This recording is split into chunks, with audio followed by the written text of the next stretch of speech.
So we've talked about some of the issues that you can have and some simple mistakes and how we can address them and pick them back up again. That's fine, but let's be real about brioche knitting. If you've done any lace knitting, the similar issue exists with lace knitting, that frankly sometimes you really can't pick up and fix brioche knitting, particularly when you get into the twists and turns and the patterns.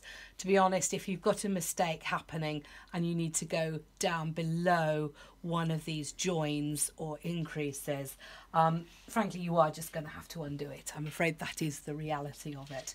So the thing with brioche knitting, to save your sanity, is put in lifelines periodically.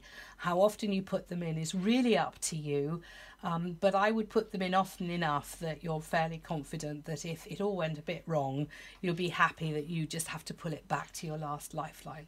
So I'm just going to show you how to put in a lifeline, and then you will be nice and safe and happy if and when any problems happen. So first of all, you need to thread up a blunt-ended needle with some cotton, and I'm actually going to leave this on the reel.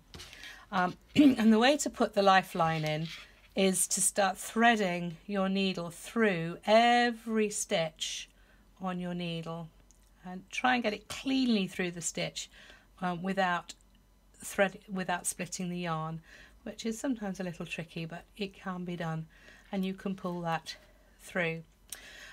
Now that's fine, and that's a perfectly good way to put in a lifeline.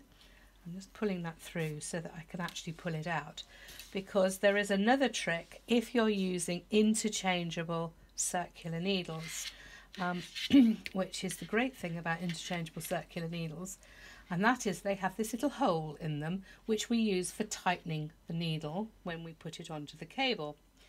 Now if you take your thread, you can thread it through,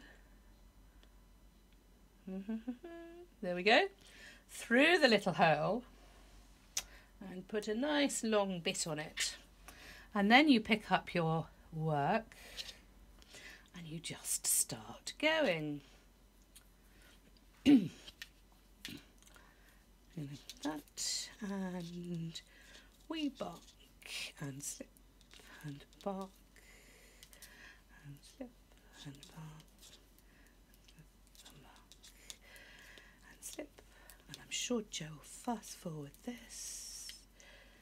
We're just going to work all the way along this row. Shouldn't take us too long. And what's happening, of course, is that as we slide these stitches round, guess what? The lifeline is being fed into our stitches. So it makes a really nice, quick and easy way to get this going. Of course, if you imagine you've got a really big piece of brioche and you want to get it all onto a lifeline, this is actually a much easier way to do it.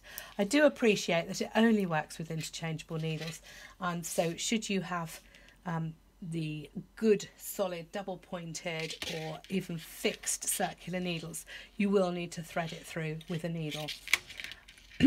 Having done that, the next part is much the same. I'm actually going to take that off, and then we're going to take one end of this and I'm going to pull it, oops, all the way through.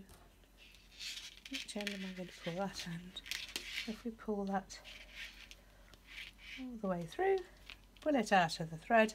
So now I've got a thread that goes all the way through my work, and it's through every stitch. So what I'm going to do is take these loose ends.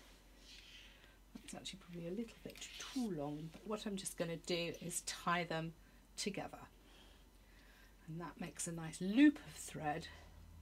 There we go. That's not going anywhere, and that now has a lifeline inserted, so I can carry on knitting as far as I want. And should I have any drop stitches or any problems with my pattern or any issues at all, what I can do is actually just take it off my needles, pull it back, and it will stop, at this row. So this row won't go back any further because the thread will stop the stitches moving down, and then I can come along with my needle and pick up the stitches through the line of the thread. And so that's a lifeline. It's a great tip. I do recommend it for brioche, particularly when you're beginning. It's so easy to make a mistake or make a little slip up, and it really can be quite tricky to get it back again.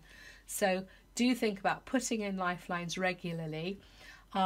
You can possibly get away with the beginning parts. You know, you can pick up a lot of errors there, but as soon as you get into these twists and turns, you are going to need lifelines, because otherwise, if you do make a mistake, you probably are looking at pulling it all back, and that can be quite disheartening and disappointing.